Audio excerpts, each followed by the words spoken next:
Well, what's the crack, everybody? How you getting on? You're all very welcome to Buckshot, episode 161. What's the crack, everybody? It is, as you'll hear this for the general release, it'll be the 30th of October, 2020. But this, of course, is going out a day early to the old Patreons, ad-free as well. And just the video is currently rendering in front of me. Would you believe that? Rendering away there. I know. Been slow enough. Well, I'm not really a day or two later, but this will be going out pretty much the same time. So choose your format. If you want to watch our faces be talking at each other, or listen, it'll be there for you.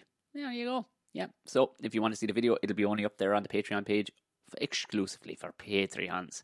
I didn't get to do a ramble pod this week for about 5 different reasons. Just fucking time on it, because herself is after starting the new thing now where she's teaching online as well, so just minding the baba. And then I got tasked with a project for coming up in, which I need to make a phone call immediately after recording this, a funny thing, which I hope I'll be able to release, because it's actually going to be, it's private for the first bit anyway, I think, of Christmas. But they kind of said, Tom, go fucking mental. Like, they put it to me in that sense, like they left a wide open gate. So I'm kind of hoping that my crazy fucking, because I love that shit, just going mad and going weird. So a bit of filming will be done in November for it. So I was writing the script, and I wrote it and rewrote it and went, yes, I can't, this is fucking too weird, this is too mental. So it'll probably take a couple of drafts to do it, and just as well, and grabbing footage from online and stuff like that. And when you're learning on the go, lads, of how to do them kind of things and edit and stuff like that, and it just didn't feel that a ramble pod, I'm only going to be half-arsing it. Says he, lads, Tom, when were you ever in any other fucking mode? I know, but like, you know, having your head screwed on and all the rest of it, having to do it and get it done, and just, it fell away. But I got an episode recorded. I got it recorded Tuesday night. Yeah, so we got, at least we'll have a Buckshot episode out rather than a ramble pod. I will, of course, have another one out. We'll be back on track for next week with another ramble pod. So I fear not. And like that, I need to pick out a date. I'm going to put it up on the Patreon over the weekend and see what dates suit the Patrons to do another live podcast, because that was good crack. Just having a couple of drinkies with the Patreons on a Saturday night, dipping in and out, chatting to people, saying, what's the crack? It was mighty. And I think a few people missed it because one reason or another, but we'll get another one on. We'll do another one. So yeah, put it out. So if you want to get involved, lads, you know where to go. Patreon, it's down there. Somebody bought merch this week as well. A couple of t-shirts went. I don't know what I must have said, but t-shirts went this week. So have a look. It's on the T Republic site, but I'll put the link in the show notes. I hadn't been, because I was like, you know, is it, because you never know, are people into fucking merch? But clearly they are. So I'll look down in the show notes below, and you'll see the Patreon page, which really is where, as soon enough, actually, Patreon and another crowd that I'm moving to for in the way of the merch, soon they're going to have a discount for Patreons. And here's a fucking other one. I thought it was, but you get these things all the time, right? When you have a podcast, or, you know, and you get emails from crowds going, hey, would you like to be an ambassador? And it's like, well, this sounds like hokey shit. So I just pass it over. And this particular one had sent me an email going, would you like to be an ambassador? You know, your listeners will get 25% off the products and stuff like that. And I'm going, what in the name of Jesus? So I didn't bother with it. But they emailed, and it went high. You know, it was actually, sounded like it was written by a human. So I queried it, and I went back a few times, back and forth with them. They're like, no, this is it. Look, fair, we'll send you this thing free of charge, so you can at least have that, and then you'll get, you know, a little wet your beak for any other sales that are made afterwards. I am not mentioning what it is yet until said product lands at my door, and then everybody else that listens can go ahead and get, I think it's 25% off using a promo code. I don't know, lads. Is this the... I feel like some sort of fucking... I feel like Joe Rogan right now. Yeah. No, I don't.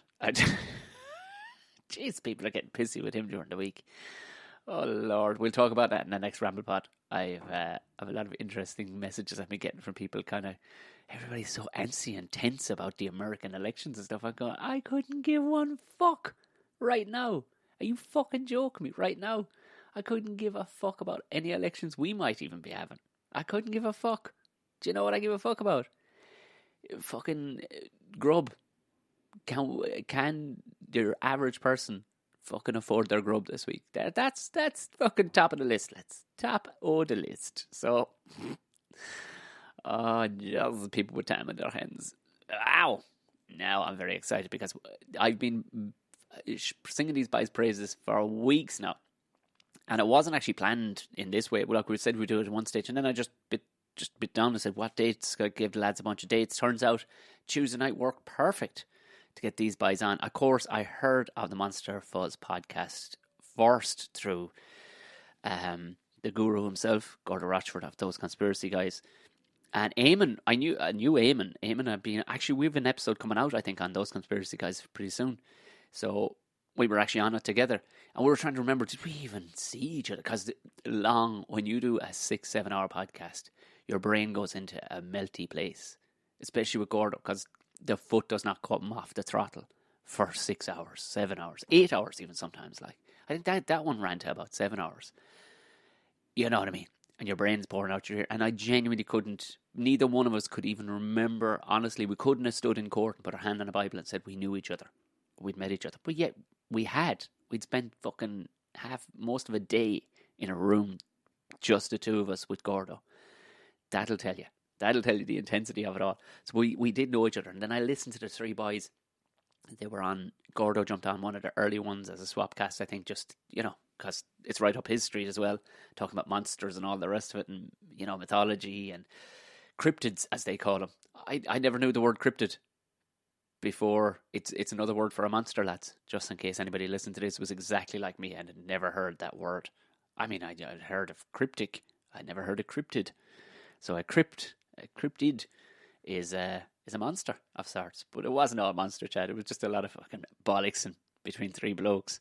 The lads are the most Wexford lads that you'll ever hear. And even when I listened to that podcast with Gordo, I said, this podcast, the only way it could get more Wexford would it be if the ghost of Nicky Rackard showed up, which ensued in a big long conversation about Nicky Rackard with Gordo, which I thought I would never have a GEA themed podcast with Gordo Rochford, but we did.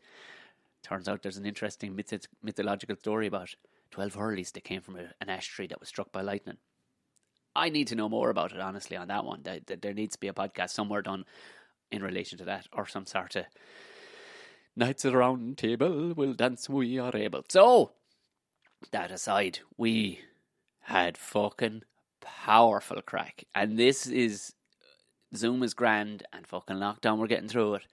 But this exactly is the reason why I cannot wait for this shit to be over, because fucking, you need to be in the fucking room with the Boyz. You know what I mean? You need to be in the room, Boyz.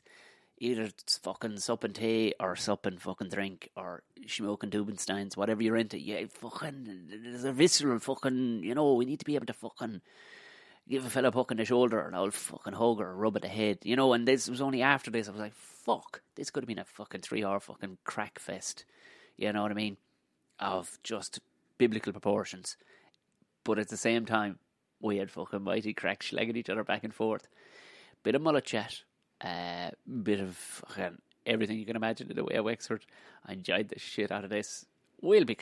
I've used the word, and I apologise for this trigger warning for anybody who hates asshole phrases, as I do. I did actually say the word collab somewhere in this. I don't know, did I say it close to the end or something, lads? I'm fucking sorry, lads. That's all I can do. I apologise for saying the word collab. What an absolute ball bag. It was said, I'm putting it out there, admittedly, trigger warning now for a wanky phrase, but it was done.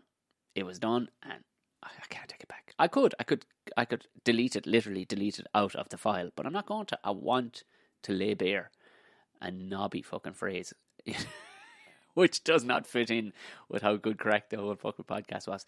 The video will be up on Patreon within the hour of me saying this now to who.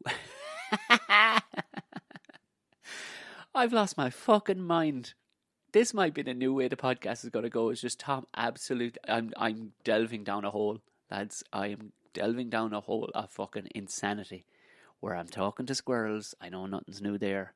We have a new squirrel story to tell you about, which I will do. I'll probably do it on Monday, so it'll be out for you Tuesday for the next Ramble Pod. But more importantly, turning back to what we're actually here for, not Tom's shit talk. Halloween is just around the corner, so who better to have on than the mighty Rob and Eamon of the Monster Fuzz podcast.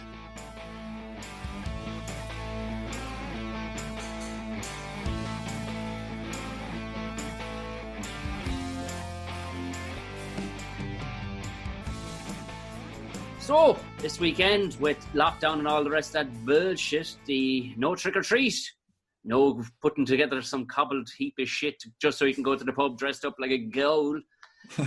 And also, there'll be no, and probably the saddest fucking thing for me, there'll be no young fellas going around burning pallets.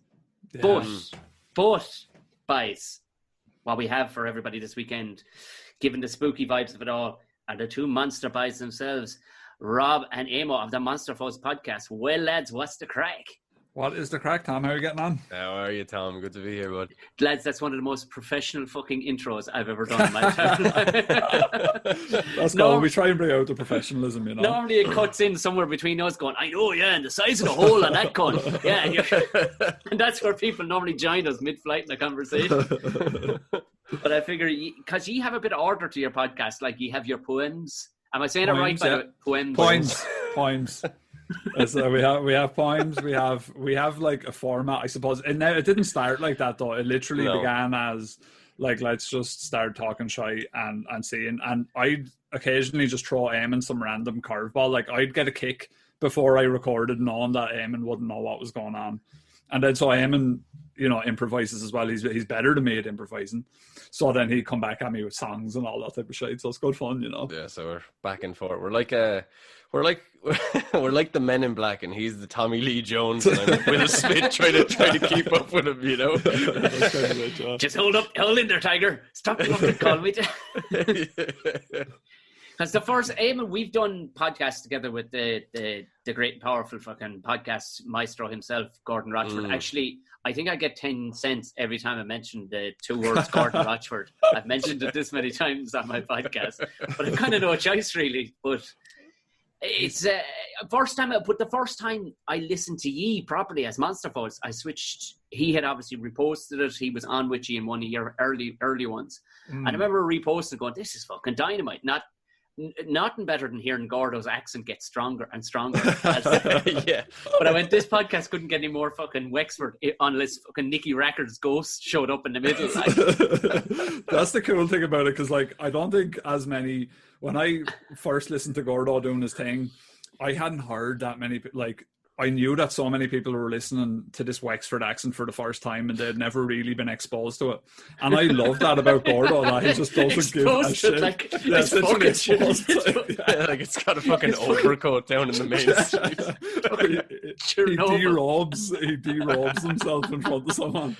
But yeah, so that was, I always got a kick out of that like Gordo was just laying it on thick and people were loving it as well. So 90% of his audience is Yanks, and this fella Gordo mugs in the tea mugs, and sure, queer goat. You're like, what the fuck is this fella? Yeah, he definitely broke that. Yeah, like, but Gordo just like because we'd done some of that podcast, we'd started it together, and I, in his kitchen, and I was like, well, this obviously isn't going to go anywhere. Like, and then, like, next minute, me and the other fella are gone off doing our own thing, and Gordo's like, I think I'm close to being a millionaire now. It's just ridiculous shit. Gordo's wearing mink coats all of a sudden and driving fancy cars. But no, it's a weird thing, like, and it is such a kick, and it's mad what he's done as well. So hats off to him as well. It's a really cool thing. Oh yeah, totally. And he's still Gordo. That's like, he lives a few doors down from me, so we'd hang out every couple of weeks, especially recently, I suppose. He's just still exactly the same old dude. Like even before Gordo was doing a conspiracy podcast, he was fucking balls deep in conspiracy shit. I remember when he drank. Fucking that's the dark when days. He drank, Jesus. Exposing. I used to live with him then for a while. Like we used to have to stop him playing with traffic. He used to do a thing where he'd jump out and dance with the traffic and be like, I'm just seeing how far I can push it, man. I was like, not much further than that, young fella. Not much further than that. Oh, Lordy. No, it is. The drinking days were fun, but it's also when I started. My background is in YouTube, so when I first got behind the microphone, I was very shy and I was very. I have to enunciate what I say and think about my American audience and think very carefully about what I say. And then I listened to Gordo for the first time, and like you said, he's like, sure, that's queer and good and all, sure, lick me balls, and you're going, all right, okay, so none of that shit really matters then, cool. It's a cool thing. Oh, did you... Yeah, it just something triggered in my brain too. I used to actually mind my accent a small bit too. Yeah. Until weirdly, something just like a little piece of glass broke in my brain. Right. It was a fucking dose of a gig in England one time in London. The gig itself was lovely, but the day my fucking wallet had been robbed, fucking everything. I hadn't a fucking pot to piss in to get to the gig. I got helped out by a friend of a friend. By the time I got there, I was ready to fucking just bust down doors and chew through fucking iron. Right. And then your man was chatting with this lad outside the stage who was hosting. So, how do I say your name again, fam? I went, well, there's no fucking fam in it anyway, you cunt. Just say Tom O'Mahony. I can't say that. You'll fucking say it, or don't say it at all, and I'll walk on and fucking introduce myself. And I'd never snapped like that before. No. And your man was kind of going, and you could see, because especially in London, in the likes of Shoreditch, which is very, very, very hipster, and they're very apologetic about anybody. They're very, it'd be very much soy boys. Yeah, but they'd be all sorry about. Oh, sorry, did we dominate you for 800 years? I'm so sorry. So I quickly realised I was able to slip in with the black lads and the Asian lads. Yeah, for sure, man. Yeah, and anybody white in the audience and was British, they fucking immediately felt guilty. So I went on the stage. And I could hear myself. The guy mispronounced my name. I got on the stage. I went, now. The act on before me had 13 fucking syllables in his name, and he said it no bother. And I got them all, but I could hear myself back on their speakers. I sound like fucking Pat Short. I was like, now, you shower of cons. Jesus. It's a funny thing that as well, because YouTube I find is a lot harsher as well, and you get a lot more comments, so you get a lot more direct feedback, and yourself, you have YouTube videos, and they don't pull punches on YouTube, like, you know what I mean? If they don't, like, people just comment whatever shit they like. So, yeah, I had to sort of wade through that, I suppose. But then after a while, you find that people laugh more at the bullshit accent stuff than they do anything else, So, like, people laugh at us when we're not trying to be funny. And when we're trying to be funny, they don't laugh. So that's kind of how it works. That's exactly how it works. I notice that a lot. like with it's true. Like the podcast, we have a thing on our Discord, and it's just like quotes. So if someone thought something was funny in the episode, and first of all, I don't remember whether he says them or I say them half the time. And then the second part is just like, we're not actually trying to be funny. It's just shit we would say to each other generally, like, Yeah. It's like, but what about the punchline though? Did you find that funny? Oh yeah, that was okay. It's a weird thing. Like, yeah.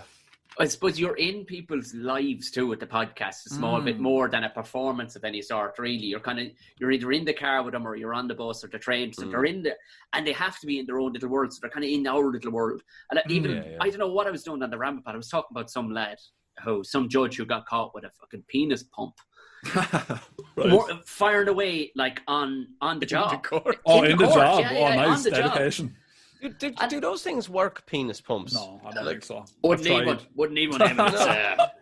Well, I mean, come on, like it's like. Look, I think that if there was a way to make your dick bigger, every man in the world would be doing one. No matter if you had a 16-inch hog, like he'd still be like, "Fuck it, yeah, I could do another inch or two." Throw on an inch. Yeah, listen, I'm no doctor, but I'm pretty sure any part of your body, if you were just put a fucking milking machine on it for fucking 20 minutes a day, it ain't going to make it any fucking bigger. No. Just sore. Isn't it the great irony of life? Like, you can make every muscle in your body bigger, but the one that you probably wreck the most and fucking tear apart the most and is most protein based does not get any bigger. Like, that's the end of it. Mine is going the opposite. Like, mine is battered now at this stage. I'm 32 and it's yours has cauliflower ears at this stage. Mine has cauli is chapped. I have to get Neutrogena hand cream on it. They call them the Rissole down in Wexford. Yeah. It's a battered sausage. Like, it's bad times, especially with lockdown as well. You're going at it for all sorts. Guys, we're not 10 minutes in and we were already talking about Mickeys. Like, we had to bring it back. Fuzz podcast, baby. We were getting a review there last week, said not enough Mickey talk as of late. So I said, let's bring it back. Yeah, as of late. Serious. We were asking people how they're doing in lockdown, worried about people's mental health, and they're like, yeah, our mental health will be fine if you just keep talking about lads, all right? Yeah. It'll be grand. But that was the thing. I for some reason, I wasn't calling it a pain. I just kept on calling it Mickey Pump. Mickey Pump. And it's fucking Mickey Pump. And 3 or 4 people went, yeah, that needs to go on a t-shirt. I'm like, no, it doesn't at all. But it's just the ridiculous. I wasn't trying to be funny at all. I just remember reading the story going, I'm just going to talk about this. Like, if you're going to do anything on the job, don't be doing that. Anyway, there's people around you, like. Another great one is Motor Mickey for a vibrator is my class. I love Motor Mickey. Jeez, I love that. That's brilliant. Pulling the muck out of herself with a Motor Mickey is a great Pulling the muck out of it is a great phrase. Motor Mickey's one. But the funniest thing is, like, some of the shit that you'd hear and you throw into a podcast is the things that people do like the most. Like Motor Mickey is something I heard probably when I was 12, and like after saying it, people are like, "Oh, brilliant!" And the Sebastian out of fucking The Little Mermaid is something that our audience likes when I do that like really bad Jamaican accent. But like I was doing that when I was like 12. Like it's just funny there, people loving that shit, This is the thing. You try to be funny, but it's a completely different context. If I did my stand-up set on a fucking podcast, it wouldn't work. But I do find, especially with the Ramble Pod, that I can flesh out things. And a lot of the patrons now, they're long-term patrons. You'll get them coming back going, "Oh, there's something in that, Tom." They won't say it directly, but I know. Like myself and a friend of mine called Jerry McBride. He's writes for Waterford Whispers. We did a 2.5-hour breakdown of the song "Hit the Diff" by Marty Bone, right? Nice. We didn't think we'd get 40 minutes out of 2.5 hours. It was such a good breakdown. Is that Marty Bone's people actually got in contact? Went, "Can you have Marty on next week?" Oh, deadly nice. This is lovely. And it's the most culty thing you've ever come across. But there was, whereas again, like fucking Jerry was asking me things back and forth because Jerry I thought he knew about being a culty, but it turns out I knew way more than I realized about being a culty. And there was a bit about fucking ploughing a field. That's just when you want to create a new crop or whatever. He goes, "Oh, like a new you get a new field." That's exactly like new field, who dis, right? And left it at that. New field, who dis. Moved on. He was like, "Oh, this is like your glow up class." Oh my God. I'd say at least 50 different people went, "New field, who dis." It has to go. How culty are you, Tom? Yeah, extremely. On a scale, like, are you from like a housing estate, but in Tip, which is class, like, Dublin people is like anyone outside Dublin is culty. But, for me, I'm a Wexford townie, so like I get a bit triggered when someone says that to me because I'm, Wexford is a metropolis, like, so when people say that, you get offended. But so you're actually from the country. Yeah, country. Yeah. Right. You could up until while I was growing up, it was that sparse. You could have probably shot a bullet of a small, and not hit your neighbour.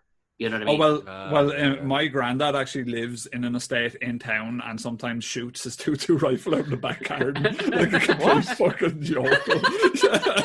Frank does be firing his 2.2 out in the back. Yes, he gave me the rifle to shoot a rat out in his back garden one time. But he used to, when we were younger, like me and my cousin, like I'd stay up there. My cousin lived there, and we'd see him out in the garden at 2 a.m. The back light would go on because there'd be rats in the garden, like, and my granddad would be there with a fucking rifle fired across the gardens shooting rats, and you're going, Jesus Christ, granddad, what the fuck? How long ago was this? Like 20 years ago or something? No, like 10 years ago was probably when he bagged his last rat. That'd explain the rash of injuries from the skies that struck Wexford down 10 years ago. Because I love half your fucking podcast is going to be based on mythology around some crazy old guy shooting kids. That's what we do, though. Like, I throw in a lot of the Wexford characters into the podcast see what sticks. We were expecting some sort of legal issues because we've used several real life people as like, the cryptid, Davy the Snail, he'd be down there with the boombox. Well, that's when you'll have made it, is when fuckers start to go figuring that you've got enough money now to sue. That's when the lads. We actually did get in a little bit of trouble. We bought, but we don't have enough money to sing, so that's important thing to say there. When we were getting our logos made, you know, have you ever heard of Fiverr.com? Yeah, I went to. It was very convoluted. Some fella in fucking somewhere in Polynesian lad. Yeah, that's you have to it deal was a with fucking the disaster Polynesians. dealing with this cunt. Like, so I just went, lad, I'll pay 3 times the fucking odds just to talk to a fella here if that's all right. Like, Jesus, tonight. This is what happened. So when we first started the podcast, I went to a guy for our logo, and it came back very quick. It was finished, and I only gave him sort of, we're doing cryptids. I was very broad. I didn't really have anything specific, and he came back very quick with this image, and I figured, right, maybe he didn't draw it. Excuse me. He could have got it from a source image type of website or whatever. Yeah. And so I was okay with that. Happy days. And a few weeks ago, actually, just after we recorded our podcast with you, you know, we were on a buzz.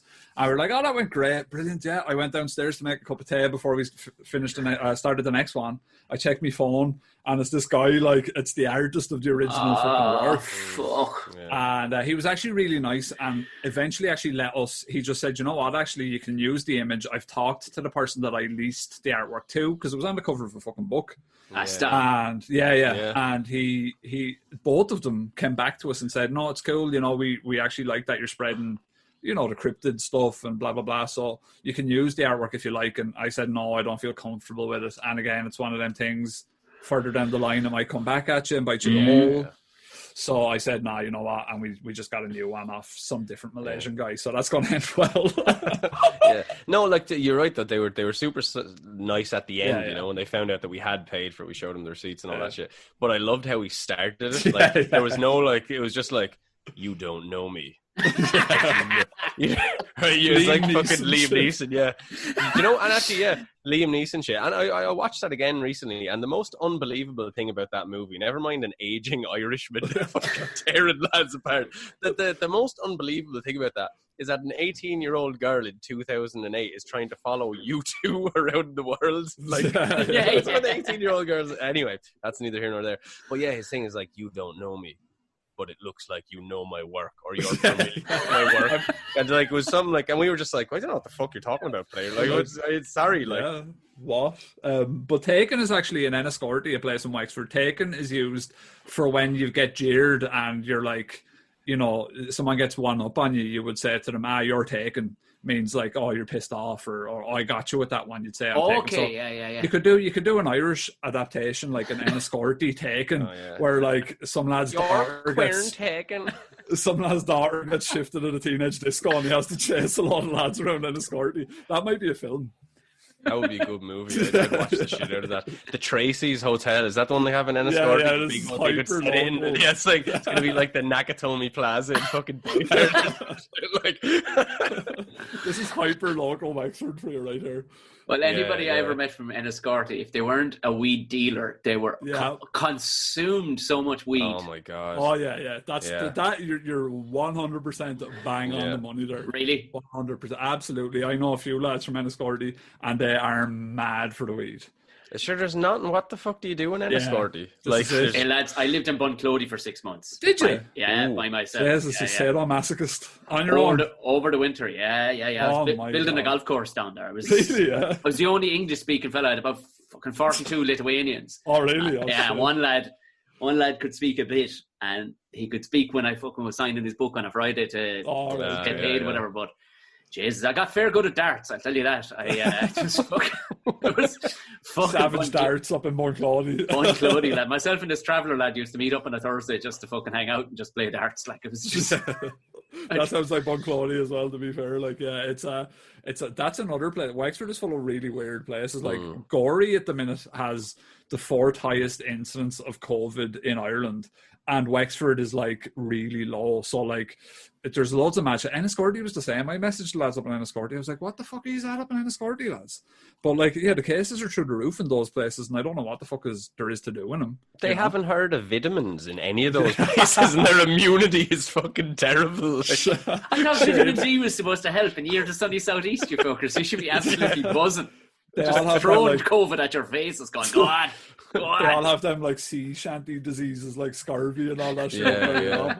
That's it. If you look at if you're going by in a bus, like, you know, you're up high, you can take a nice look at the river. Like you'll sometimes see giant tentacles just roiling in and going back under, you know.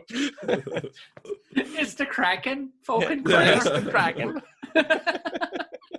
It's an accent that makes me laugh, like, but accents around they do make me, because we've such a fucking variance of places, like, and I was talking with Rob beforehand, like, that he'd never been to Offaly of all places, and you need to go to Offaly because, especially Edenderry in question, because it's now this is speaking to a woman who owns a vegetable farm not far from there, but she reckoned that it basically is the devil's arsehole is where but it is the occult centre of Ireland. It is bang on the oldie worldy version, where if you dropped your pin on a ye olde map, Edenderry was right in the centre. Now, if you went to Edenderry, you'd understand what I'm talking about. Like, there's it's well worth a fucking visit. But I'll go up next time I'm in Laois. I'm not far from there. It's probably only a short spin from Laois, right? Yeah, that's all. Yeah. It'll be across the Carberry Bog. And do yourselves a favour, right? This is some Mordor level shit.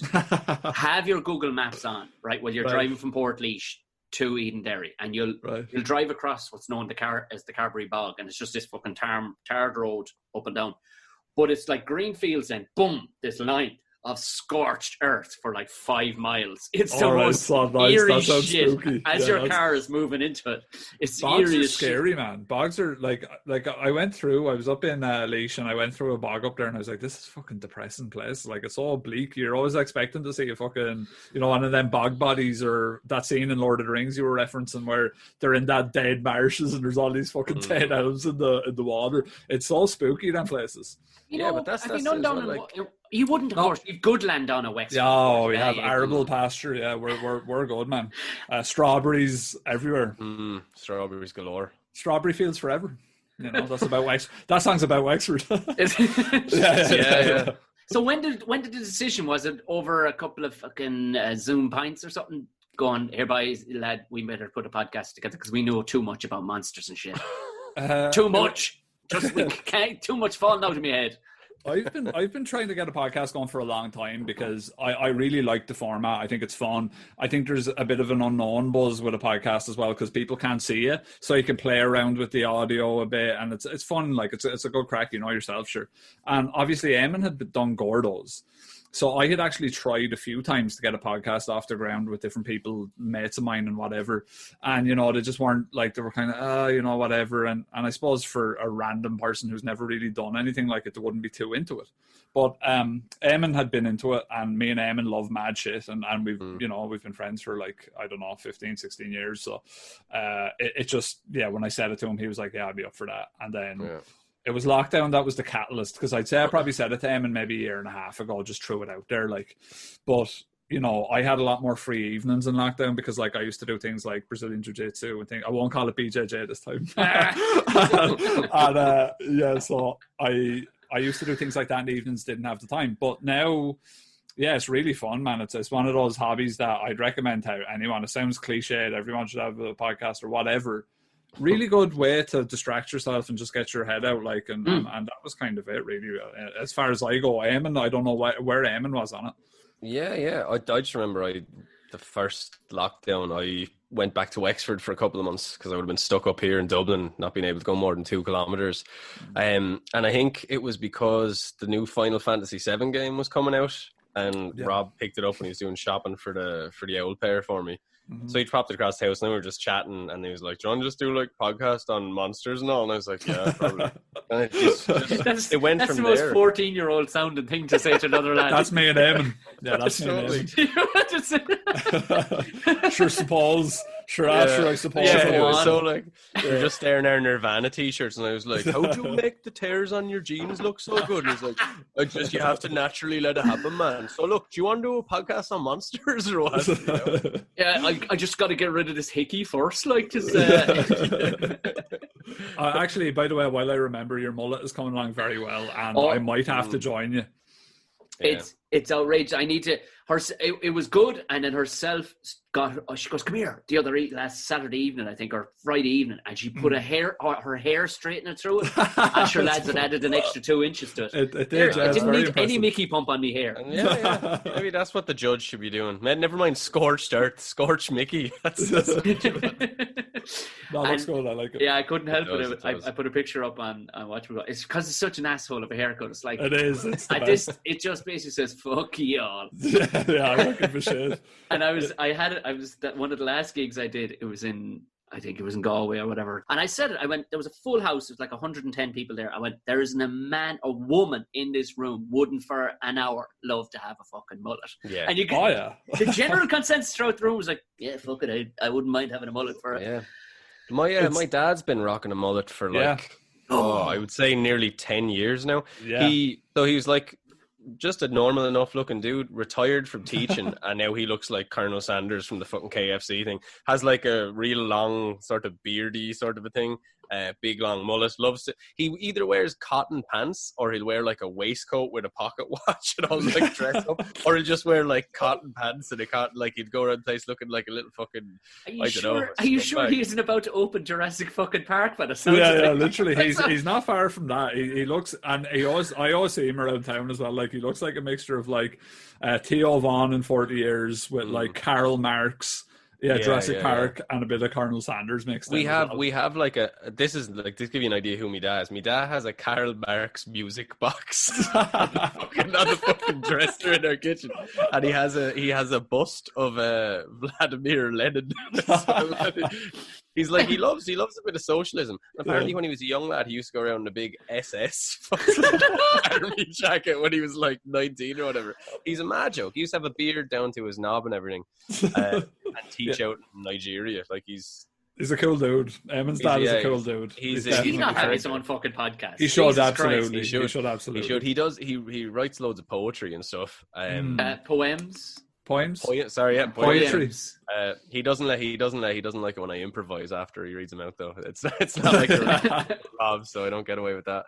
But yeah, he should. Like he's just a ridiculous human. Like just. I can't believe one of the monster boys is actually more normal than his father.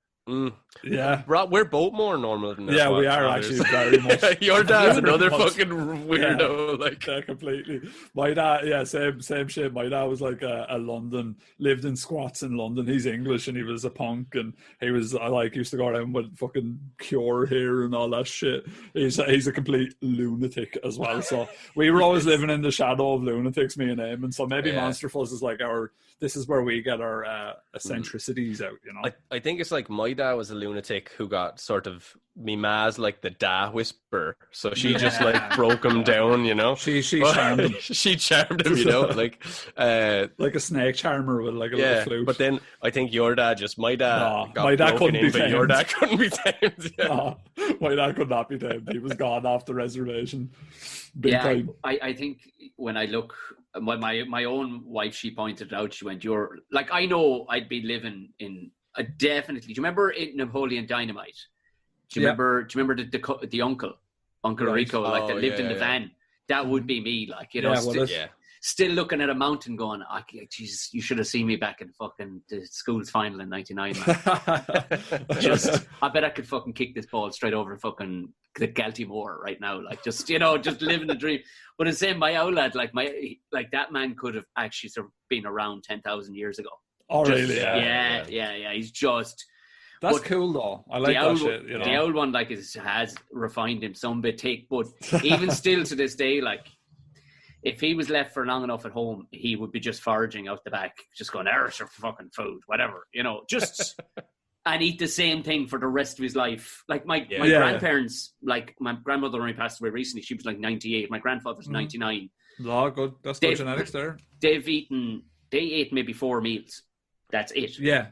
Well, never took a multivitamin. Never fuck all. Just whatever. Sure, don't be worrying about that shit. Keep going. I think. Yeah, you're onto something there, because the Irish, like, I was in, there's a place in Wexford, actually, Johnstown Castle it's called, and it has a museum alongside it. And it was saying, like, I just seen it there, that the Irish, even like 100 years ago, were eating 3 meals of spuds a day. Like that was their food. It was just 3. It was spuds in the morning, spuds for breakfast. That was the average worker's dinner, was just like spuds 90% of their diet, which was crazy, but it worked, you know. Yeah. Well, I love a spud. Like, yeah. Now, what I'm always curious about is like we didn't really have a lot of ways of cooking the spud. We just used to boil it, right? Yeah, and boil maybe it, mash it, but that was it. Like you didn't have a roast potato. No. Funnily enough, actually, your man, you know, Kevin Smith, the director, so he had like a mad heart attack a few years back, and he went on a diet of nothing but spuds for like, I don't know, he was eating like, I don't know, probably the same 3 meals of spuds a day, but he could only like roast them or boil them, no butter, no salt, no nothing. And sure, he's a little skinny yoke now, and he doesn't have heart problems anymore, so I don't know. So probably maybe we're dig a trench from here to fucking England, like, you know what I mean? Just spud power, man. Spud power. I'd be partial to when I was spud, and I did ignore him because my dad's English, you see, so I didn't get a lot of spuds growing up. You see, I was deprived. I got into them later in life, though. And they are good, but to eat 3 meals of spuds a day, like, and I showed it. It had them like on a plate, sort of in the museum, just to show you how many. And I mean, it was like a fucking small bag of spuds like, that they had every day. Tis like everything in history, though. If you knew of nothing else, you'd go, fuck it. Grand. Good. Bring them on. Bring on them spuds. Fucking. The other thing as well, though, is apparently at the time the British like would try to like sort of, you know, you weren't able to have much crops of anything else because, you know, the British would push potatoes is what they wanted. And if you had your own little personal plot, you didn't have enough space to really grow anything else. So like spuds, I think, were the best per, you know, meter for yield. You might know that, Tom, being a bit more of a countryman than me, but... I know I was letting you have a bit of rope there, Eamon. Right, yeah. You dirtied your bit with the whole English thing anyway, so, you know, you just come at me with whatever shit you want to come at me, sir. No problem. I'll have the rent for you on Friday. Yes. I'll come and survey you on me stallion. But no, it's weird though, because my dad is English, but like I'm pretty much all Irish throughout history. It was that kind of thing where they sort of mixed a little bit, but I think like I'll sound American when I say this, but like I'm like 3/4 Irish, you know. Something like it's like somewhere back in your genealogy, there's a John Smith that gets his eye caught by a sort of a red-haired Pocahontas, isn't it? I have some of the worst English part of me. Like, this is a cool thing, and our listeners, I don't know do our listeners know this, but this is cool, and we have enough time to finish out the point, I think. My great-granddad, I think it is, he had like 3 proper like merchant vessels that went from Liverpool to Ireland, and of course he was shipping Irish wood over to England, so that's probably not a good thing. But he was doing it from Wicklow, and it would have been around the time that Bram Stoker was a kid, so obviously Bram Stoker wrote Dracula, as we all know, but Billington's ship was actually in Bram Stoker's Dracula, and it's actually referenced in the book. And it's actually in the movie as well. You can see a crate with Billington, which is my surname, on the crates. And I remember reading that book as a young kid. I didn't have an idea. And it wasn't until I got older and I realized, oh, wait, shit, he used that port. And he had 3 ships. So, I mean, probably a young Bram Stoker, when he was writing this book, went for whatever ships he could see or whoever he had heard of around the town that was bringing in stuff, and used him for the book, so it was kind of cool. So he was like the Eddie Stobart of his day, basically. He was like, if the lad wrote Dracula nowadays, he'd write in the trucking crowd passing him going, yeah. So it was cool, because our name obviously is very unusual in Ireland, so it would have had to have been pulled from there. There's I think there's 1 or 2 families with this name in Ireland, you know. And Eamon sounds like you were definitely a king of some fucking hill. Eamon was a king. I'm a O'Neill, Red Hand Ulster. Yes, that's me. I have a harp drawn on my chest though, so I don't get confused with the other lads. Is that on top of the drum that you have as well, like just to keep? Yes. Well, I have it all there. Yeah, I got the drum and the harp. You know, depending on who I meet. He was Eamon was either going to be a tricolour with gold or orange. Wait and see. Yeah, Eamon was a spy. He went to a Protestant school, by the way. Yeah, so. I was really fucked up. I was raised Catholic. My family were really Catholic, but they sent me and my sister to a Protestant school. Buying the orange pajamas. Literally. Oh man, I got the shit bet out of me by Protestant women teachers when I was a kid. How in the name of fuck did you end up in a Protestant school? I know there's a lot of Protestants down in Wexford. That's why all the money's down there, sure. All the money's in Wexford, sure. Oh, yeah. Anytime I played Wexford, it was always sold out. I did a show last year called Defending the Caveman. It did grand all over the country. It sold out in no time down at the Opera House. On the pissings of wet, fucking windy Saturday night, they filled out. There's an art buzz, yeah. There's a good art scene down in Wexford. Like we have a really good theatre and sort of opera scene. It's from the Opera Festival. Like, you know, there's a lot of people that are into that kind of going out and seeing live music and live shows. And there's a good, vibrant sort of nightlife here. And especially with music and things, I think people here appreciate comedy and all that stuff, you know. So it's a good place for it. Yeah, I think with any good Protestantism comes some culture that maybe other Irish counties wouldn't have. Try putting that on in Tip Town, lads. They have a fucking theatre there, and all they do is put on Slimmer's World inside the fucking thing. Really? Yeah. Couldn't put on a show there if they fucking tried. Yeah, we have the Opera House, which is a nice spot, you know. It's ridiculous. It's like fucking... It's honestly, it is top of the fucking pops. Like, I couldn't believe it. It's mad. Well, like, to be fair, when I was 16 or 17 playing in bands, we used to sell out the art centre, playing covers of fucking Papa Roach songs and shit. I mean, like, I wouldn't be able to do that now. You know, actually being good at music. Whereas back then, I was a fucking little idiot. But yeah, like, I think people, it's just in it. Like, it's a normal enough thing, and you always see the lads in penguin suits. Once a year, you know, just invade the town, and like, you know, so we're used to it, I guess. We have that Spiegel tent, I played that a couple of years ago. Yeah, did you? Yeah. And again, I did my own show, my own. I was upstairs in a bar. I can't remember. It was kind of an odd shaped room, but sure, nobody knew who I was, but they filled the room on a Thursday night. That was the Crown, probably. I was about to say, could have been now. There was, I remember there was a gig that Gordo put on down in Wexford, and a load of Dublin-based comedians were doing it. I did one with him one time. Yeah, I did. I came down one time. I think I was there. I barely remember. It's about, what, like 8 of you from Dublin or something like that? Yeah. Hit squad. Gordo's hit squad. Oh, yeah. All the killers. So people will be raging if I don't ask you actually about some fucking monsters and stuff. So... Like, how do you? Because your podcast, in fairness, it is like it's a great kind of magazine show in a sense, for the want of a better phrase, in that you actually have order to what you're doing. I know you need it because it's 2E or whatever, but you actually have order and you know what you're actually about to talk about. How do you choose? You go, will we blast through the Irish stuff, boys? Because there must be no end of Irish stuff too, like the fucking. It's Yeah, for us, when we started, we kind of made a conscientious effort to not do like the big cryptids. And another fun thing about it as well, which is a disclaimer that we said 5 minutes into our first episode, was, you know, we don't necessarily believe in any of this stuff, so which might be unusual. But because you normally get guys with their fucking they're like, it's really real. They're up in their mother's attic, like, and they're fucking doing their podcast, whatever. Oh yeah, they're losing wives over this shit. For us, it cheapens the genre, I think. Anyway, right, don't let that door hit you on the way out. But Bigfoot is real, you bitch. If you're like believing in this, I think it takes the fun out of it, and it takes the playfulness out of it, and you can't have a crack with it. So for us, we sort of made a conscientious effort. We don't want to do Bigfoot yet. We don't want to do Loch Ness yet. We don't want to do the ones everyone knows about.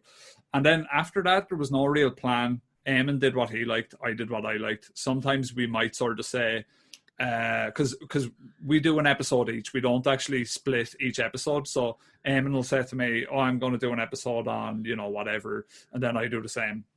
But yeah, I think it's just what we like. And now sometimes we might say, okay, maybe we should do some ghost stuff, because we kind of want people to know that we do ghost stuff, and we want people to know that we do alien shit. But that's about it, really, Eamon, right? Yeah, pretty much. Like, it's really just the sort of stuff we're into. Like, I admittedly way before doing this podcast, I've always been into like monsters and weird paranormal stuff, just ever since I was a kid. I was one of those kids that used to like watch Are You Afraid of the Dark on a Tuesday after the den. Yeah. Then I just hang around with my ma for the rest of the day because I was too fucking afraid to do anything, you know. So I've always really enjoyed being sort of comfortably afraid, I suppose, with stuff like that.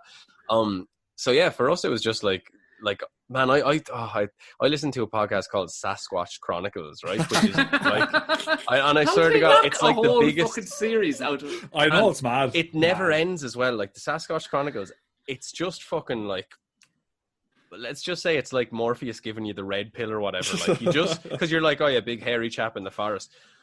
You start listening to this shit and you're like these lads believe it. Like they're not all making it up. And that's the part I find fascinating. There's people who say like Bigfoot, I've been reading about like Bigfoot's actually a manifestation of the jinn, which is like a Middle Eastern spirit, and that's what is extraterrestrials and all these kind of stuff. There's other people that say Bigfoot is like part of the other, so they're saying the same thing but Americanizing it. Other lads are just saying like there's dog men he sees when he's jogging down the track. There's one lad, and this is my favorite one I've ever heard, that he said he saw a little Bigfoot baby climbing up a tree. And, right? Honestly, this is the least funny bit of the story as well, right? He saw a little Bigfoot fella climbing up a tree.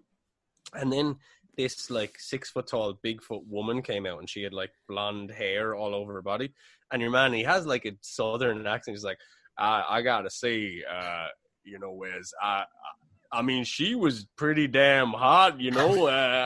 And then the hot, hairy Bigfoot woman brings the Bigfoot baby to an old lady's house who takes care of the baby when she goes off to work or whatever the fuck she does be doing, right? And he was saying, and then the man, so imagine you're making all this up. Here's the part that if I was him, I wouldn't say. He was like, and the old woman told me, you know, she was only 7 years old, but I guess she aged like a dog or something. Yikes. She had big tits and a big ass, and I mean, she looked pretty good to me. Yes. You know, it's just, I love hearing this shit because it's so fucking bizarre and hilarious. I mean, Harry and the Hendersons fucking hit us all hard, lads, back in the day. That's very true. And yeah, it's a weird one with the stories that we read, because like a lot of the time, some of the stuff that we talk about, like our listeners might hear and actually say, oh, I have an experience with that. And more often it's just with paranormal stuff, like seeing a shadow person, for example, is one that's quite popular. But yeah, it's good fun. Like, I think, did we read a story maybe on the episode you were on with us? I don't know. There was a listener. No, maybe not the one you were on. There was one.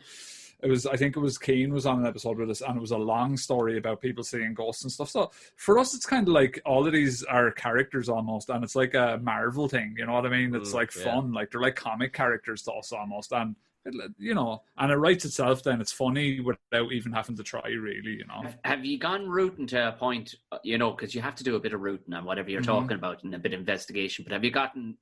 Let's have a look at it, and then all of a sudden you get in a while and you're going, one fucking minute now. This fucking there's a couple of corroborating things, because like me on the whole aliens thing, and then I watched the Stephen Greer fucking documentaries, and all of a sudden I'm looking at the sky like going, oh, what the fuck, you know. But also at the same time, right up the field from here, I can hear you know, there's a stag bell bugling at the minute. That would if I swear to God, if you could see what I saw when I walk out, you just see big cryptid fucking head in him. That's cool. And he's bugling like a bastard. You go, well, that's clearly going to be a monster of sorts. So you could see how he could turn around and go, well, I've seen the tits on this deer. They're pretty fucking nasty, you know. Like, I think for us, there some of the cryptids that, you know, are almost real are the ones that are sightings of now extinct animals, like recently extinct animals. Like I did a whole episode on the big cats in England, for example, this phenomenon of the beasts on the moor and the black dog and all of that stuff. And pretty much most of them are more or less true in some sort of sense. And then in Australia, you have a lot of Aboriginal stories of giant lizards, which they did have giant lizards, and the Aboriginal people lived alongside these giant lizards. So, you know, when the Aboriginals first got to Australia, which was stuff that I was reading at the time and I was totally fascinated with, like they were in this like turf war with giant ostriches that were about, you know, 10 feet tall or 9 foot tall, and giant lizards that were like, you know, 3 times the size of Komodo dragons. So their Aboriginals are tough bastards, like basically. And so there's still sightings of these giant lizards. They're called the megalania. I love the notion of it. Sorry. I just of Aboriginal lads making call-out videos against the ostrich. This is going out to you. the big bucket, the big shitty fucking neck on you. You're up there, and you're sticking your head in your hole or in the sand or wherever it's going. And I'm robbing your eggs, you bastard. But yeah, they actually brought them to extinction, those giant ostriches, by robbing their eggs. So they must have been very tasty eggs. But yeah, so the Aboriginals had a hard time, and they talked about these giant lizards. And I reckon maybe Australia is a big place. There's a lot of evil shit there that wants to kill you. There could be some of them still going. I mean, they're not that long extinct to where it would be out of the realms of possibility. Right, so that stuff is very interesting. And obviously as well, like the origins of where these things come from is always interesting. It's like, well, where did Bigfoot come from? Like, where did the idea of Bigfoot come from? Like, who first said it? And then you go back and you realize it was a Native American thing. And then you realize that Native Americans were originally Chinese. And then you realize that Gigantopithecus was a giant ape that was like literally like Bigfoot, and you realize, well, maybe they came across the same land bridge at the same time, and they had this folkloric tales of these big scary monkeys in the jungle. So that's, at least for me, that was it. Eamon has researched a lot of different types of episodes, so maybe you have a different story. Rob's more into the kind of Alan Grant, Jurassic Park, extinct dino kind of stuff. And I'm probably more into like, despite me out, that's probably why. You don't want to go down your father's. No, Dad, I don't need to see any more fucking timber. I'm fucking fed up with velociraptors. But yeah, like for me, I'm more into the kind of spooky, metaphysical. I really like the idea of things just, you have all this fucking string theory and quantum and blah, blah, blah, and things appearing and disappearing. So to me, it's like there's so much weird shit that gets reported between aliens and fucking big feet and just whatever it is. It's all so bizarre. I love the idea that like if one of them is true, then like it's a fucking total game changer kind of a thing. Yeah. So I'm sort of half into the idea that everything exists, but it's all just in this other place that bleeds in every now and then and evaporates and disappears. And the fella probably did see a 7 foot tall, rideable blonde Bigfoot. I don't know, like, and then the same fella, some other lad that sees a fucking 9 foot spider. Maybe it's like it's all there, but it's not of our world, and it just comes and goes kind of a thing, So I really like that idea. I'm actually reading a book on the jinn at the moment, which is real. It's fucking bizarre, and I'm reading it, and I sort of like Rob. I know what I've said there sounds like I believe everything, but I don't. I'm sort of open to it, but I don't really believe in everything. And I'm usually the voice of reason if I ever do an episode with Gordo. Yeah. So you know what I mean? I don't believe in anything, but I'm open. There'd be no crack if you just ripped everything. I went, now listen to these sick cunts. You know what I mean? Yeah. You had got to lean into it a small bit and go, maybe it is. Who knows? Like, I mean. It's the thing that gets me more so. I'm probably going to lose some listeners when I say this, but the thing that gets me is we've signed up to a shitload of like cryptid Facebook sites because like you're trying to figure it's good for ideas and you see what people are kind of into and blah blah. But some of the fucking comments you read on those yokes, I've never seen so many fucking pictures of bushes and with lads like zooming into the fucking bush and it goes, look, what do you see here? And it's like, I see a fucking bush. Like, what the fuck are we talking about here? Like, and it's just, I've never seen so many fucking zoomed in bushes that show nothing at all. It's just. And this is it for us, I suppose, as well. Like, if you're wanting to get into that, it kind of cheapens it. Like, if I was to do a vlog out in fucking Coraclow Woods and be like, right, guys, I'm going to look for Bigfoot. You know what I mean? Like,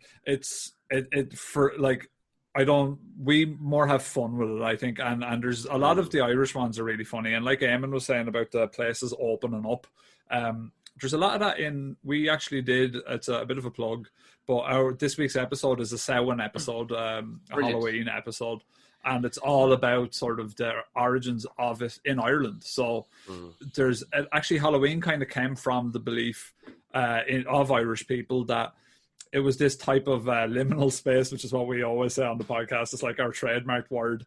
But Halloween was a time where these spirits were able to cross over.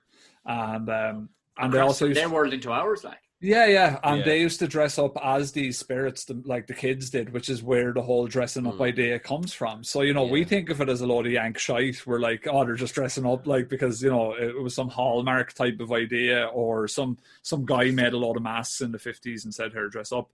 but it actually came from kids in Ireland at the time dressed up like what they thought the spirits were. I think it was supposed to, like, it was so the spirits wouldn't recognize you or something, wasn't it? Yeah, like, so when they came through, they, like, you wouldn't be taken by the spirits or anything. Was this Christian or pre-Christian? Pagan. This is pagan shit, Oh, yeah. The pagan stuff is getting very popular again, isn't it? Yeah, people are starting to go around with pagan ideology. I had to be careful, on the podcast. I didn't want to make fun of pagans or anything, What are they going around, like, bottling fucking menstrual blood and, like, using it, like, all that sort of shit, Yeah. Right. Using natural hair tampons, things like that, yeah. Oh, beautiful. Yeah, lovely. Yeah, my wife's recently gotten into paganism, and now she smells like a zoo, kind of thing. Is that what it is? Dear Jesse or whatever the fuck. Pagan is like, it is cool. It is cool. Look, it's definitely a cool thing, but it also definitely has the potential to be hipsterized and for sure. But listen, it's like anything. Like with the divide of religion, people need something to follow. Like, you know what I mean? But, like, and religion is losing. It's losing a lot of followers at the minute. Like, it's PR team are trying to do their best, and people are going to be. They want something to be into. If you're not heavily into sport, you're going to go. What else are we going to fucking do? What didn't involve, any nefarious... Let's go back the way. Wear some flowers in our hair. Look, okay, there's going to have to be a bit of nudity, but fuck it. We're in Newgrange. Let's go for it. Actually, I was there when we're on the subject of dads. My dad was like an open practitioner of black magic and also a pagan. And I grew up with that. Like, that was my... When I was a child, when I was a child... My dad had a room with a shrine and an altar and everything in it, and like the full shebang. How did this man end up with a child at all? Yeah, are you actually his child, or did he take you at a sacrifice somewhere? He did magic, he did a bit of magic, and then I showed up. But yeah, he used to have chariots. He was probably hoping for something different, I'll be honest, man. Just a child walking through going, where's me YouTube? That's... But so I was exposed to, like, I was around... Clonegall Castle in by Bunclody. There's the Temple of Isis in there, which is where all the witches gather and they do their incantations. I was in the middle of all that. Yeah. I was in the middle of all that when I was a kid. I actually pulled the Victorian sink on myself when I got out of the room. I was like, I'm not listening to this bullshit. And I went out. I was playing out in the yard and I pulled a massive sink onto myself and I was pinned in the yard for like an hour, just like lying there going, this is shit. But so...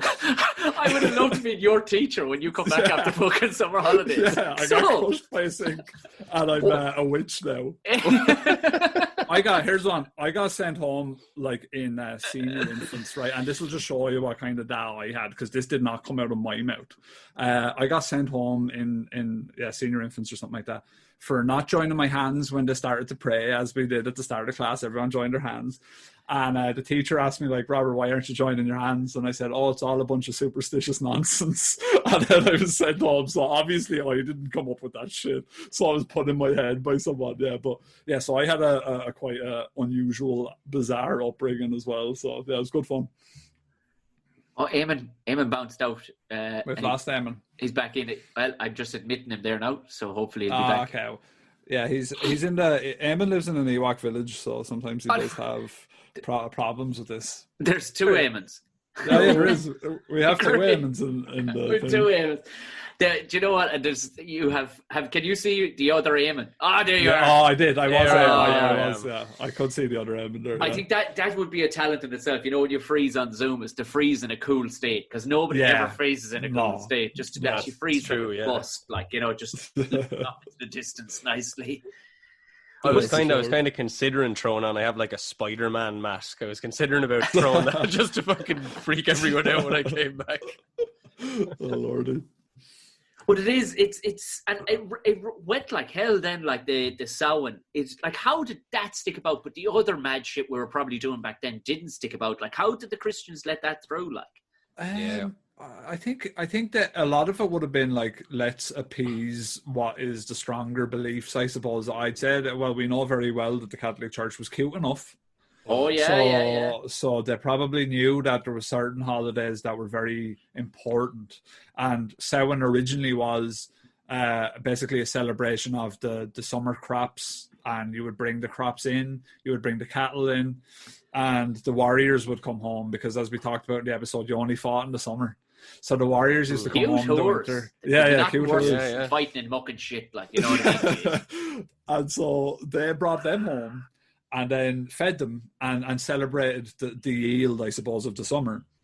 So yeah, that was it. So I suppose the priests were probably getting a few free fucking spuds, let's be honest about it. Yeah. So they didn't want to talk shit about it because then they'd be getting no spuds. Like, so I'd imagine they probably tried to preserve some of it for the greater good and not rock the boat too much. Sure, wasn't Christmas moved around as well just to go, oh yeah, it's Jesus' birthday, all right. You know, based on a pagan holiday as well, wasn't it? Was it? Yeah, I'm not familiar with that. I think it was. No, sure, you wouldn't be, you know, Rob. Sure, Jesus wasn't in your heart growing up as a child, you know? No. Weirdly enough, my dad celebrated Christmas and all that. Oh, yes. What's good for the hair is good for the goat. Yeah. Running with the hares and the hounds. I know you're that carry on, all right.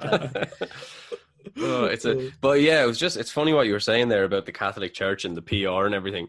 Because you imagine, you know, they say all things are cyclical, so people will eventually maybe wind up going back to the church when there's the impending recession we're all looking forward to. Yeah. But you know, like I was just wondering, is it just maybe the few days before? Someone like this nun will come up real sheepishly to some sort of fucking I don't know, whoever's above a bishop, cardinal, go up to the cardinal and be like, I don't know how to tell you this, Your Grace, but they're after finding another mass grave of young children. That, you know, like just, oh, not again. Is a fucking like, how's the cards disaster going? How the fuck can we bury this? Oh my! Yeah. How can we bury this? You know. But I was sure. I mean, Franny pulled a good one the other day, and you see, it's like the hotels when the gay marriage is coming around. Like all the hotels jumped on it, going, "Oh, I think the gay marriage would be great." Of course you do. Yeah. You now double the weddings coming in, you cute whores. Yeah, but of course, Franny knew full well out Pope Francis. When it was put to him the other day, how he felt about civil unions between gay couples, and he went, "Sure, aren't we all God's children? There's no harm at all." Yeah, and man. There was uproar amongst it, but who's going to uproar to the Pope? Basically, went, sorry, what was that, lads? What was that? Shut the fuck up! I know what I'm doing. Do you know what I mean? Like, you know, because we need them guys on side. For sure, absolutely. The church definitely needs a bit of a makeover, because like it's even the thing, like, you know, not allowing lads to have wives and all the rest of it, like. I heard that's nothing to do with celibacy. Yeah, it's more to do with sort of land ownership and rights and stuff like that. Yeah, that makes sense, yeah. It was a priest that told me that, sure. And listen, I've talked we've talked about this subject before on my podcast, like, and the chap that married us, he almost jacked in, like, because he loved being a fucking priest and a man of the community, but he always missed never having a wife, like, you know, Jesus. Yeah, of course. And also the carry on that had gone on. He says, look, Sam, it's big company stuff. Like, he says, what has gone on and hidden behind and all that kind of fucking, that was not the fucking ship I signed up to. But and he was going to jack, and the next thing, he was the only priest in the parish, and a fella came off his motorbike. He got the phone call at 2:00 in the morning.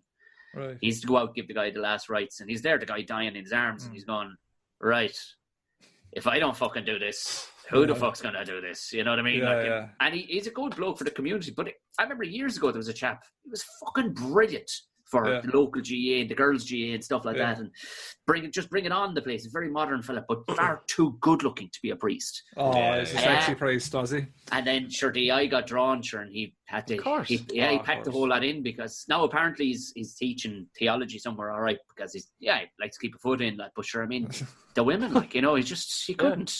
Priests were rock stars there, man, like, and I don't think most people listening, if they're not from Ireland, wouldn't understand that, is that, like, you know, they had the ultimate power in Ireland, that, like, they were the ultimate influencers of their time, weren't they, literally?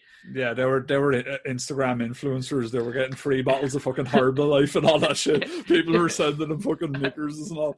But they were, man, and you know, the guards didn't even have the power that the priests had. Like, the guards wouldn't even interfere with anything that was said about priests. So they were the ultimate here. And most people, I suppose, don't realize that we were a Catholic state here. You know, we were controlled by, in a sense, that they, you know, approved what media we could watch. And things like that. So it was quite an unusual situation that, you know, most, I suppose, westernized countries didn't have.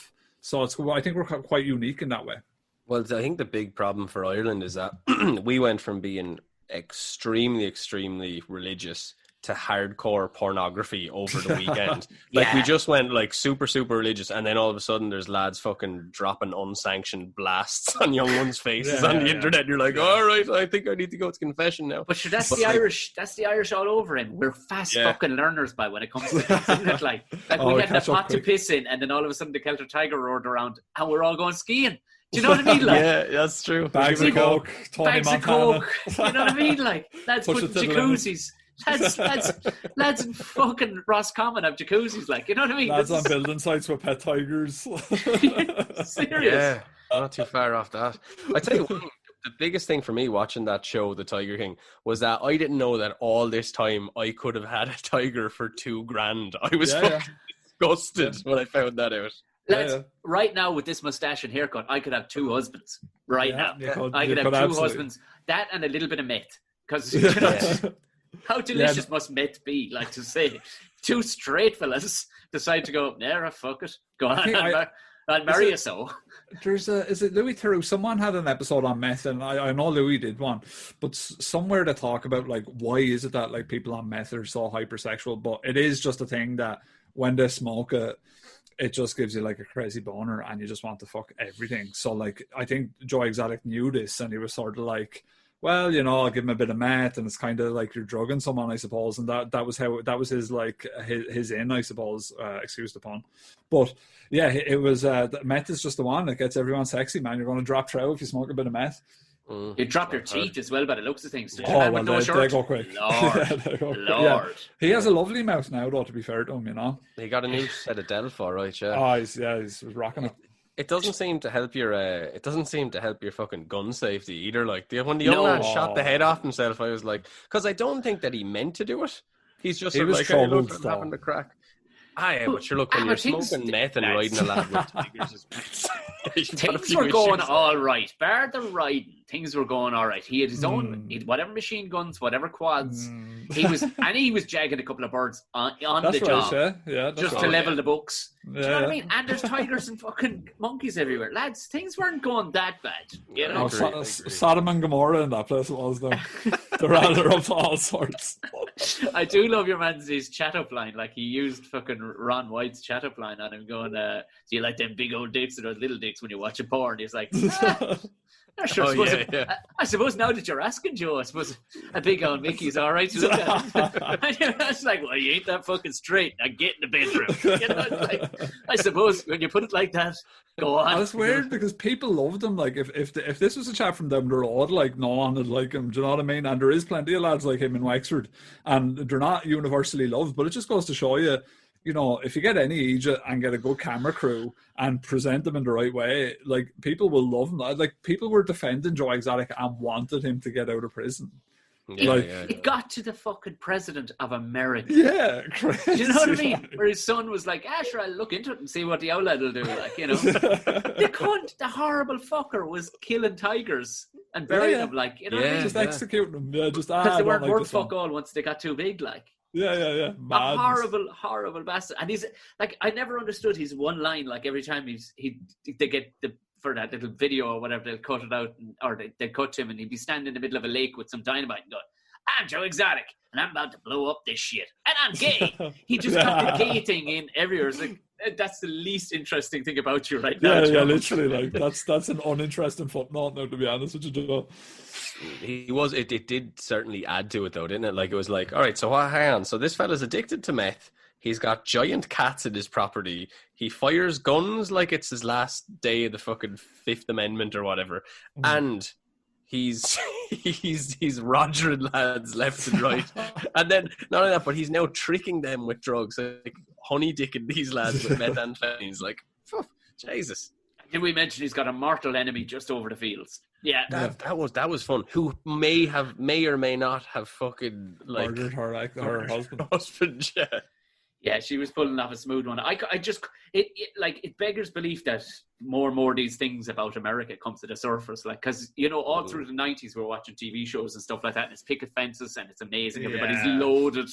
And I'll never forget, I was living there for a while during college or whatever. And I remember driving past this trailer park, and literally, we were passing it at 60 miles an hour.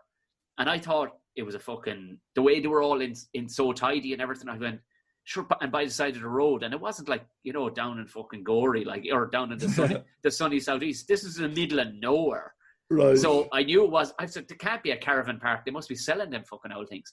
We were driving at 60 miles an hour, and we're still driving for 5 minutes before we got to the other corner of the park. Shit. Jesus. Really? That's mad. Yeah. 5 fucking miles of these things, like. There's a lot of them down here, but like it's like rich Dublin people live in them. It's not Joy Exotic, like they come down for the summer. But like, that's crazy, man. So it's basically like a shanty village. Yeah, and you like the likes of Theo Von. He's from these fucking places. Yeah. You never heard about that, and then bit by bit, like parts of America, like with you start seeing it, and you're going, oh, this is. All makes sense that you have somebody like Donald Trump making it to the top. You're all just mad out of it, like just going. Yeah. Did you ever watch a show? And if you haven't watched it, do yourselves a favor. It's made by the same people that made Jackass, called The Weird and Wonderful Whites of West Virginia. I haven't. No. That I've just given you a major treat. That sounds great. Yeah, it sounds good. Yeah. Just look for the Whites of West Virginia, and you'll see it. Dick House, you know the crowd that made. They made it. They'd gone to visit him at some stage to make a short documentary about this guy who was the last dancing rebel of the fucking South or whatever. And it was this guy who tap danced, who was out of his box on pills all the time, like. And they met then slowly but surely they started meeting the rest of the family, and how to just trust me, I'm telling you no more. It's fucking amazing. That sounds great. What it is, it would have been more amazing when it came out. Now that we've all seen the kind of underbelly of America and the mad jokes, it won't be as shocking, but still, holy Jesus.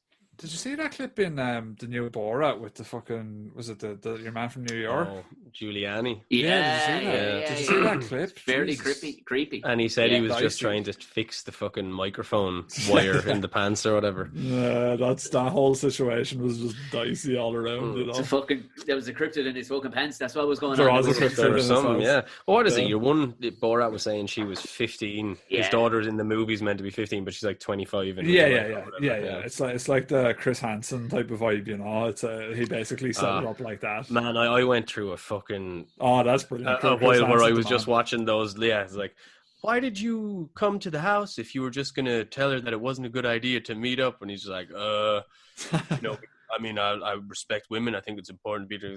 Is this a picture of your penis? Just fuck. Well, what have you got in the bag there? Some Max Hard lemonade, some condoms. Like, well, what were you going to do? And he's like, I don't know. Yeah, it's tragic. What I love too is that at this point on your podcast, when you start even going down random holes, this is just randomly is where Eamon just breaks into fucking song every so often. It's just like, You couldn't do it if you tried on a podcast. Like you go, all right, this is where Eamon strings or a load of bits of dick and fucking and drugs together and goes, let's make a song. And every now and then it just comes out. The songs, just every now and then you'd be like, even if that was our podcast, that I have some sort of sense of decorum here, but I'd be like, Max Hard Lemonade and big hard dicks, putting on the condom, she's just 13. Like you just roll with it. That's absolutely perfect. There's absolutely no problem. Like we've had, I've had fucking, but it's the randomness of that I think that people really do enjoy in podcasts. That it's not in any way I've had to, which is brilliant, obviously, because you're podcasters as well. But sometimes when you meet somebody who has no concept of podcast and they're sitting real square, they're like, "Oh, thank you for asking me that, Tom." A few times I had to stop and go, "Listen, it's okay, loosen up. Let's cut the shit here." Like, and it was funny. I remember one lad I was having him on, and I was quite surprised because I know him in real life. Like, and he was sitting there going, "Thank you, Tom." Like he was just sitting perfect. He had a flower, like two ferns. He just like. And his reception was really bad, whatever. Right. I said, let's do it tomorrow. We did it the following day. He clearly went back and listened to a few episodes. Okay, right. Comes back the next time, he's like, fucking, sitting back going, well, this cunt, he says to me, and you're going, all right, yeah. There we go. If you're not used to it as well, like, it can be nerve-wracking, like when I first started even on YouTube and I sat in front of a mic the first time, if I listened to my first 2 episodes, I was like, yikes, but I love the thing about our podcast, and because the subject matter is so bizarre, like the people that I used to watch growing up, we actually talked about it on when you were on our mini Fuzz of like who you were into with comedy, and you said Jack D.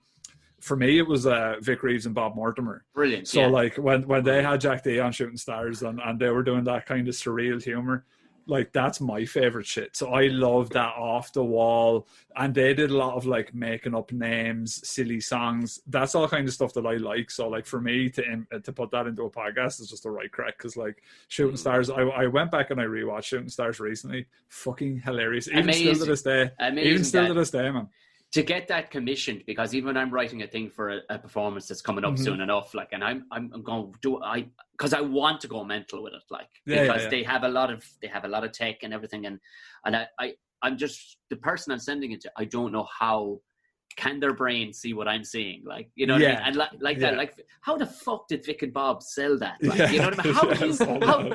How do you sell the young ones back in the day? Like, how the fuck do you sell that, like, without actually physically getting a ball of cash, making a pilot, showing it, So it's that's the beauty. Like, how would you go to a radio studio right now and go, listen, we want to talk about monsters and fucking, mythical creatures and whatnot. I like it, lads. I like it. Now, there will be some ad hoc poems. There's going to be Mickies. A lot of Mickey talk. And our Eamon will burst into song, stringing together random bits throughout and just taking the piss out of society in general. What do you think? And they'll go, absolutely not. No, you two fucking lunatics, not happening. Because it's a lot, and you know yourself with a podcast, you tread on a lot of things that, if you were with a TV show or something, they just wouldn't touch it with a barge pole. Fuck that, it's too off the wall or whatever. That's the thing with the podcast is like, I mean, you have to just commit to it and be your own personality. Do you know what I mean? Like, you can't fucking fake shit and stuff like that. I think when people are putting no one puts their money into us except people who like to listen to it and want to give $3.50 a month or whatever, which obviously is fantastic. But they're sort of going, well, I like what they do, so I'm just going to sponsor it. But it is in terms of like just coming out with your own bullshit. Like, I went up to the Hellfire Club yesterday and like, I swear to God, this isn't even a joke. Cycled up with Rob's cousin, Hoop. You probably would have met Hoop before, with Gordo, and as we were walking up, my brain just started singing songs, like not me singing, and the song that it sang, right, these are the lyrics that just came out of nowhere into my brain. It was something along the lines of having sex in the forest in the afternoon, putting unborn babies in all the women's wombs. Like, it's just out of nowhere, and it just sort of pops in. Do you know what on again? That is a fantastic. Oh, you're there. Oh, you're there. Oh, he's gone now again, though. Do you know That's what? Weird. I've taken up enough of your time anyway, guys. There we are. I'm back. Do you know what? Can you I'm pretty sure all of my listeners have been pushing you this much. Where can they find you, and how often? There's like you have twice a week. Twice a week, yeah. We decided, like, because our subject matter was, we had one on topic one, and then one sort of, we decided we wanted to talk a bit out of just a regular episode. So we did sort of a news episode every week, which is weird news, alt news. Tom's on an episode with us about that. And from there, then, we're on twice a week. Everywhere else is Monster Fuzz Podcast if you want to find us, or Monster Fuzz. You will get us on every sort of place. Same as Tom, we're on all the same platforms as Tom and all that. So you can find us anywhere like that. Eamon, would you string together a song about Mickey's, Tom, and all the rest of it? Would you be able to string something together? Awfully Wexford, Okay. A few bits together. So it's saying goodbye to, of course, Rob and Eamon. This has been absolutely delicious. I wish we could fucking stay for longer and all the rest of it. But it's been a pleasure, man. It's awesome. It was so fun. Nice. It would be nice. There's so okay. We can't go without the classic, the Redness himself. Eamon, give us an old song. Okay. Sum up Here we go. We went through today. We started at 8, it was getting kind of late, but I didn't give a shit, 'cause Tom's okay. We talked about mickies and we talked about sweats and we talked about pikeys back in the day. Oh, it's a ramble with us, talking about monsters and stuff. Everybody talking about a judge making his dick grow up. Boss. You know, and you were right, lads. Wexford is a hub for the arts. It really is. Like just we're just no one knows about us, but we're there. Thanks a million for that. Connection is unstable. Apparently, it's been great time, man. Honestly, and we'll have to have you on Monster Fuzz again for sure too. Oh yeah, well, we will collab for sure going forward. I'm going to need your expertise in all the things you're smart at, and that I have no idea what I'm doing. Mm-hmm.